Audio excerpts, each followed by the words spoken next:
কলকাতার এই হাঁসফাঁস গরমে আজ আমি আপনাদের এমন এক জায়গার সন্ধান দেব যা পরিচিত কলকাতার ছোট্ট পুরী নামে, যেখানে আপনি পাবেন জগন্নাথ দেবের দর্শন, দুপুরের তৃপ্তিদায়ক ভোগপ্রসাদ আর এক অদ্ভুত আধ্যাত্মিক শান্তি।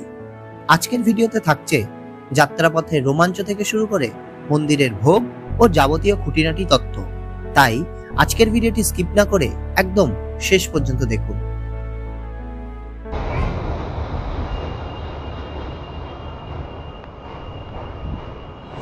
সো হ্যালো বন্ধুরা, দিশাহীন অভিযানের নতুন একটি ভিডিওতে আপনাদের সবাইকে স্বাগত জানাই। আশা করি আপনারা সবাই ভালো আছেন, সুস্থ আছেন। আজ কিন্তু 25শে মে, আর ঘড়িতে সময় হচ্ছে 4টে। আর আমি কিন্তু এই মুহূর্তে দাঁড়িয়ে আছি খিদিরপুর স্টেশনের বাইরে। আর এখান থেকেই কিন্তু আমরা যাব কলকাতার অতি প্রাচীন এবং পুরনো একটি জগন্নাথ মন্দিরে। কলকাতার ব্যস্ত ডক এলাকার ঠিক মাঝখানে যে এত শান্ত আর পবিত্র একটা পরিবেশ লুকিয়ে থাকতে পারে, সেটা হয়তো অনেকেরই ধারণার বাইরে। আমরা আজ দেখব কিভাবে অল্প খরচে একদিনের ট্রিপে আপনি কলকাতার এই সুন্দর মন্দিরটি দর্শন করতে পারবেন।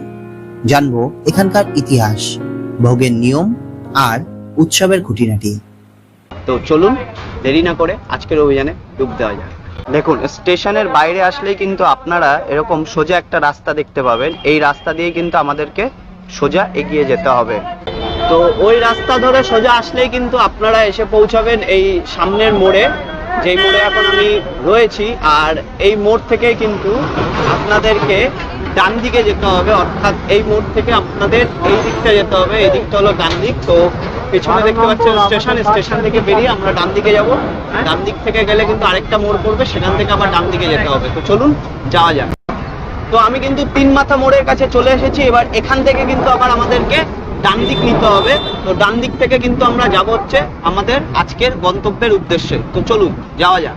লোকেশন হিসাবে কিন্তু এটা থাকবে কেএমসি স্বাস্থ্য কেন্দ্র, এর উল্টো দিকের গলি, অর্থাৎ এই গলিতে ঢুকতে হবে আপনাদেরকে। এই গলিতে ঢুকে কিন্তু একটুখানি এগালেই কিন্তু আপনারা পৌঁছে যাবেন। তো এই রাস্তা দিয়ে কিন্তু মিনিট 4 হাঁটলেই কিন্তু আমরা পৌঁছে যাব আমাদের আজকের গন্তব্যের উদ্দেশ্যে। তো আমি অলমোস্ট 2 মিনিট হেঁটে নিয়েছি আর একদম মন্দিরের কাছাকাছি এসে গেছি। তো অবশেষে কিন্তু আমি পৌঁছে গেছি আমাদের আজকের গন্তব্যে, অর্থাৎ কলকাতার কাছে ছোট্ট পুরীতে খিদিরপুর জগন্নাথ মন্দিরে। আমার পিছনেই দেখতে পাচ্ছেন কিন্তু সেই বিখ্যাত মন্দিরটির প্রবেশদ্বার। চলুন তাহলে কথা না বাড়িয়ে ভেতরে প্রবেশ করা যাক।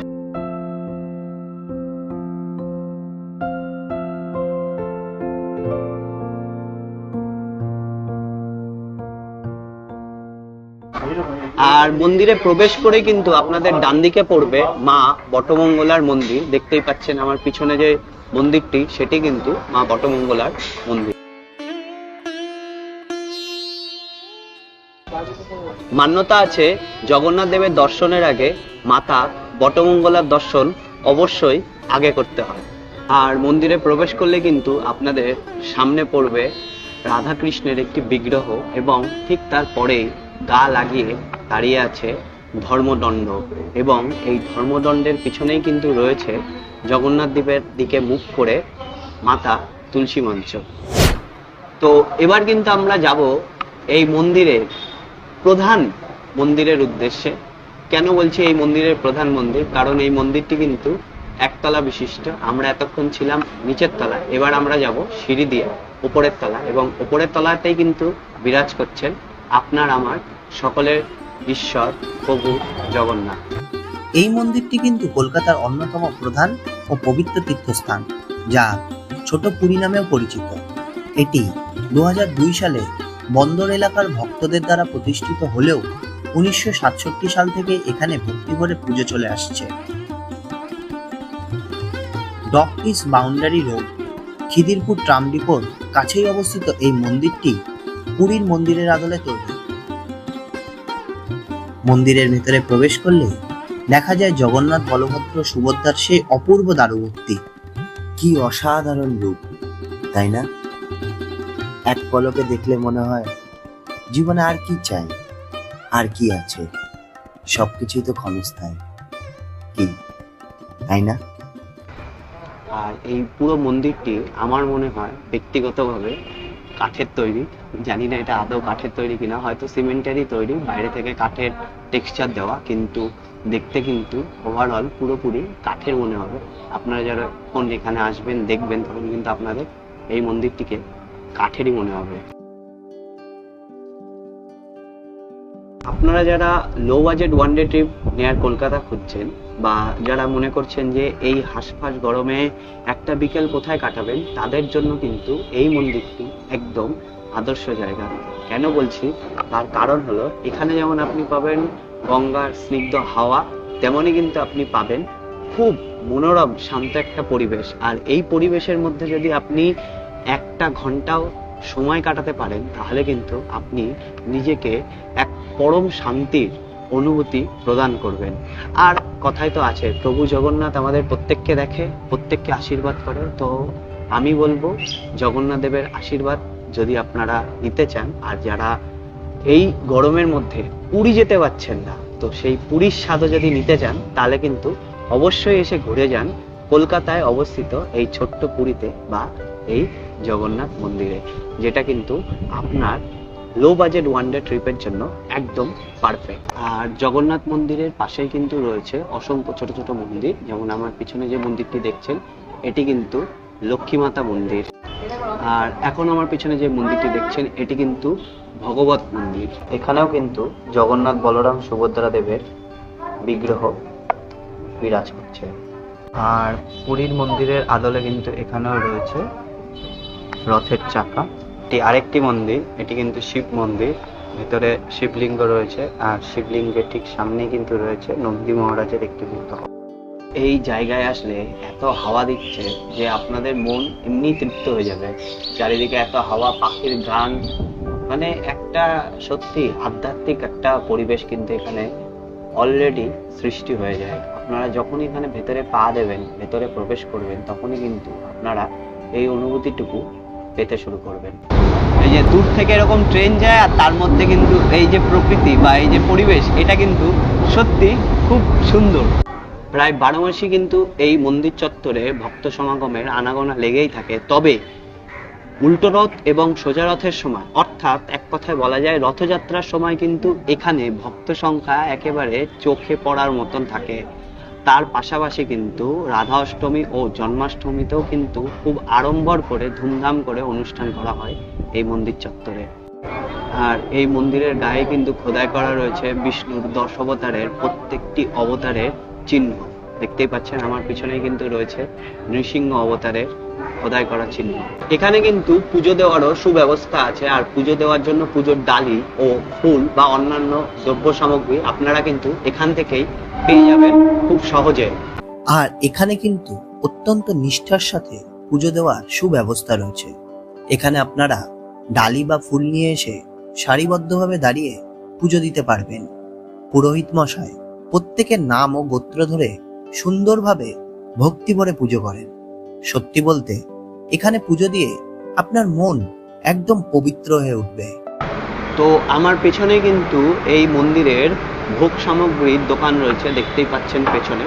আর এখান থেকেই কিন্তু আপনারা যারা পুজো দেবেন ভাবছেন, তারা কিন্তু ভোগ প্রসাদ সংগ্রহ করে ভোগ প্রসাদ কিনে সেটা কিন্তু আপনারা পুজোর কাজে ব্যবহার করতে পারবেন। কাকু, এখানে ডালা কত টাকা থেকে শুরু হয়? ডালা 60 টাকা আছে, 110 টাকা আছে, 210 টাকা আছে। আচ্ছা, তো ডালা এখানে কিন্তু 60 টাকা থেকে শুরু হয়, 110 টাকা এবং তার বেশিও কিন্তু ডালা এখানে পাওয়া যাবে। 60 টাকাতে খাজা দুটো, গজা দুটো দেওয়া হয়, কলা দেওয়া হয় একটা, প্রদীপ একটা, ধূপকাঠি একটা, এটা প্যাকেজ করে আমরা 60 টাকা আছে। 110 টাকা আরে নারকেল থাকে তার মধ্যে। আরো যে বেশি নেবে তার খাজা গজার পরিমাণ বেড়ে যায়। আর কেউ যদি আলাদা করে গজা কিনতে চায় সেক্ষেত্রে? আলাদা খাজা গজা তো এমনি দাম বাড়তে থাকে মাঝে মাঝে। আচ্ছা, এখনই প্রাইস আছে 12 টাকা পিস। আচ্ছা, খাজা গজা মালপোয়া হয়। আচ্ছা, এখনই ফাঁকা বলে একটু নেই, ছানা পোড়া হয়, ক্ষীর গজা, অনেক কিছু হয়। এখন ফাঁকা বলে শুধু এই খাজা গজা এখন পাবেন। আচ্ছা, কোনো প্রোগ্রাম হলে তখন ছানা পোড়া, ক্ষীর গজা, ছানা মুরগি এগুলো সব পাওয়া যায়।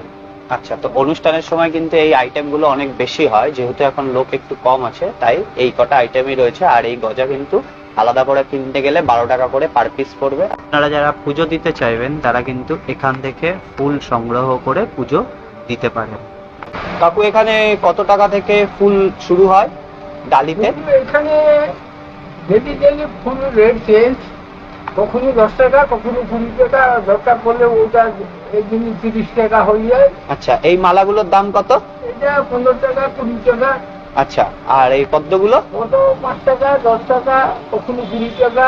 আচ্ছা, তোমার এখানে অনলাইনেরও ব্যবস্থা আছে তাই তো? হ্যাঁ হ্যাঁ আছে। বেশ, তাহলে আপনারা যারা এখানে আসবেন এবং পুজো দেওয়ার জন্য ফুল কিনবেন ভাবছেন, তারা কিন্তু মন্দিরের ভেতর থেকে এখান থেকে ফুল পেয়ে যাবেন। আর আপনারা যারা এখানে এসে দুপুরে মহাপ্রসাদ গ্রহণ করতে চান, তাদেরকে বলি, আমার পিছনে যে ঘরটি দেখছেন, এখানে কিন্তু মহাপ্রসাদের কুপন দেওয়া হয়। চলুন জেনে নিই মহাপ্রসাদের কুপনের কত টাকা মূল্য। এখান থেকেই তো কুপন দেওয়া হয় মহাপ্রসাদের জন্য। মূল্য কত টাকা লাগে? 160 টাকা এখানে বসে খেলে, বাড়ি নিয়ে গেলে 200 টাকা করে বাঁচে। আচ্ছা, 160 টাকা এখানে বসে খেলে, আর বাড়ি নিয়ে গেলে 200 টাকা করে। আচ্ছা, এইটা কি প্রত্যেকদিন দেওয়া হয়? প্রত্যেকদিন দেওয়া হয়, কিন্তু আসার আগে একদিন আগে ফোন করে বুকিং করে নিতে হয়। তাহলে আপনি বলছেন এখানে আসার আগে একবার বুকিং করে বলে দিতে হবে যে কতজন খাবে, প্যাকিং হবে না বসে খাবে, তাই তো? বেশ, আরেকটা প্রশ্ন বলছি, যারা ধরুন বিকেলের দিকে আসলো, যে দুপুরের দিকে আসতে পারলো না এই গরমের মধ্যে, তারা কি বিকেলে আসলে, যদি আগের দিন ফোন করে বিকেলে আসে, তারা কি প্রসাদ পাবে? বিকেলে প্রসাদ হয় না। আচ্ছা, শুধু ঠাকুরের জন্য রান্না হয়। আচ্ছা, যা হয় দিনের সময় হয়। আর যদি কেউ বলে দিল কি আমার জন্য রেখে দিতে, আচ্ছা, ইন দ্যাট কেস আমরা পার্সেল রেখে দেবো, উনি এসে পার্সেল সংগ্রহ করতে পারেন। মানে যদি কেউ বিকেলে খেতে চায় বা বিকেলে নিতে চায়, তাহলে সেটা পার্সেলেই নিতে হবে, বসে খাওয়ার ব্যবস্থা নেই, তাই তো?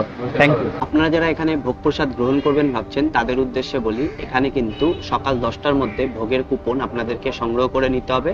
আর কুপন মূল্য কিন্তু বর্তমানে যদি এখানে বসে খেতে চান তাহলে 160 টাকা, আর যদি পার্সেল করে বাড়ি নিয়ে যেতে চান তাহলে কিন্তু 200 টাকা করে পড়বে। আপনারা যারা নিশ্চিত থাকবেন যে আপনারা এসে ভোগ প্রসাদ গ্রহণ করবেন, তারাই কিন্তু একমাত্র ফোন করবেন এবং তাদেরকে আগে থেকে বলে রাখবেন। তা না হলে কিন্তু আপনার প্রসাদটি সম্পূর্ণ নষ্ট হবে, সেটি করবেন না। তবে আমি ব্যক্তিগতভাবে বলবো, আপনারা যারা এখানে বিকেলে আসবেন ভাবছেন, তারা আগের দিন ফোন করে দেবেন, ফোন করে বলে দেবেন যে প্রসাদটি পার্সেল করে রাখতে, আপনারা এসে বিকেলবেলা সংগ্রহ করে বাড়ির উদ্দেশ্যে নিয়ে যাবেন। কারণ এই গরমের রোদ্দুরের মধ্যে দিনের বেলা না বেরানোই সব থেকে ভালো, এটাই আমার মতামত আপনাদের সবার কাছে। আর এই মন্দিরে আসার আগে মন্দিরের সময়টা কিন্তু জেনে নেওয়া অত্যন্ত জরুরি। তা না হলে আপনারা কিন্তু ভুল সময় এসে আপনাদের পুরো একটা জার্নি নষ্ট করে ফেলবেন। তো সেক্ষেত্রে বলে রাখি, এই মন্দির কিন্তু প্রতিদিন সকাল 6টা থেকে দুপুর 1টা পর্যন্ত খোলা থাকে, এবং সেই 1টার সময় কিন্তু এখানে ভোগ প্রসাদ দেওয়া হয়। তারপর আবার দুপুরে বন্ধ হওয়ার পরে এই মন্দিরটি কিন্তু আবার খুলে বিকেল 4টে থেকে, আর খোলা থাকে একদম রাত 9টা পর্যন্ত প্রতিদিন। আর কিভাবে ভোগ প্রসাদ গ্রহণ করবেন সেক্ষেত্রে বলে রাখি, আমি স্ক্রিনে যে নাম্বারটা দিচ্ছি, এই নাম্বারে কিন্তু আপনারা কল করে আপনাদের জন্য নিজেদের ভোগ প্রসাদ বুকিং করে রাখতে পারেন। এবং যেমনটা আপনারা দেখেছেন যে আপনারা যদি বিকেলে আসেন তাহলে পার্সেলে পেয়ে যাবেন, আর যদি দিনের দিন খেতে চান তাহলে কিন্তু দুপুর 1টার মধ্যে এসে আপনাকে আপনার ভোগ প্রসাদ সংগ্রহ করতে হবে। আর আরেকটা কথা, আপনারা যারা দূর দূরান্ত থেকে আসবেন, তাদের একটা চিন্তা থাকতে পারে যে এখানে টয়লেট বা পানীয় জলের ব্যবস্থা আছে কিনা। তাহলে বলে রাখি, অবশ্যই এখানে টয়লেট এবং পানীয় জলের সুব্যবস্থা রয়েছে। আপনারা নির্দ্বিধায় নিশ্চিন্তে এখান থেকে ঘুরে যেতে পারে। তো এই ছিল আজকের ভিডিও। আই হোপ আপনাদের ভালো লেগেছে। কেমন লেগেছে অবশ্যই কমেন্ট করে জানাবেন। ভালো লাগুক কিংবা খারাপ লাগুক নিজের মনে করে জানিয়ে দেবেন।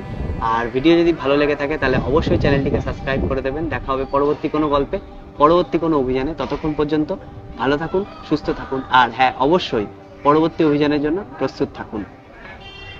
টাটা। আপনারা যদি আমাকে জিজ্ঞাসা করেন আমার এখানে এসে কেমন লাগলো, তো আমি এক কথায় বলবো অসাধারণ লেগেছে। তার প্রধান কারণ হলো ব্যস্ত শহর আর এই হাঁসফাঁস গরমের মধ্যে যদি একটু পুরো শান্তি পেতে চান, তবে কিন্তু এই জায়গা একদম আপনার জন্য আদর্শ। আমি পার্সোনালি আপনাদেরকে বলবো, আপনারা বিকেলের দিকে ব্যাগ গুছিয়ে বা না গুছিয়ে জাস্ট ট্রেন ধরুন, চলে আসুন। কিভাবে আসতে হবে সেটা এখন জেনে নিন। আর এই মন্দিরে আসার সব থেকে সহজ উপায় হলো দমদম স্টেশন থেকে চক্র রেলে চেপে সরাসরি খিদিরপুর স্টেশনে চলে আসা।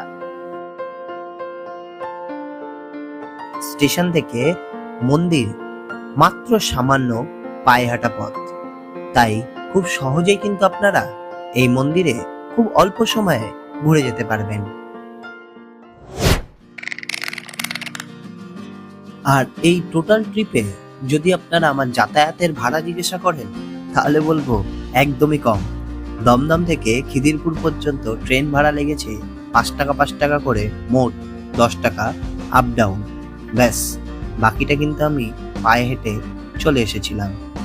এছাড়া আমি এখানে পুজো দিয়েছি বা ভোগ প্রসাদ গ্রহণ, এই সব মিলিয়ে মোট কত টাকা আমার খরচ হয়েছে তার ডিটেলস কিন্তু আমি ডেসক্রিপশনে বর্ণনা করে দিচ্ছি, আপনারা সেখান থেকে ভালো করে দেখে নিতে পারবেন। ধর্ম, বিশ্বাস আর ঐতিহ্য এই তিনের মিলনস্থল হলো খিদিরপুরের এই জগন্নাথ মন্দির। ব্যস্ত জীবন থেকে একটু সময় বের করে নিজের মনের শান্তির জন্য এই সফরটি আপনার স্মৃতিতে চিরকাল থেকে যাবে। আজকের এই ছোট অভিযান আপনাদের কেমন লাগলো? যদি উড়িষ্যা যাওয়ার সুযোগ এখনো না হয় তবে অন্তত একবার কলকাতার এই পবিত্র মন্দিরটি ঘুরে আসুন।